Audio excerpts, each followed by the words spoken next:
emazweni kepha ngihambisa umlayezo kaNkulunkulu ngifanele abesifazane abangamaHebrews iBhayibheli lithi babemsaba uJehova azange benze njengokulayelwa yinkosi.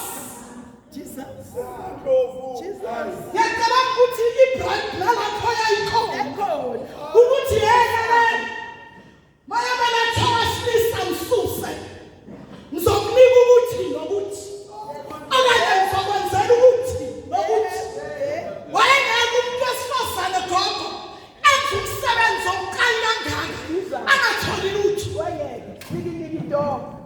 Nami uqobo kuthiwa ngibulala umuntu ngingezi ukuthola lutho nenkani yabhadala nenkani yabhadala.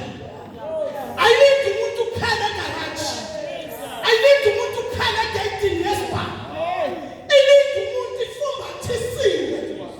So ngowesifazane okuthiwa kuya ngabulale ufumbathisiwe. Sebenzela abantwana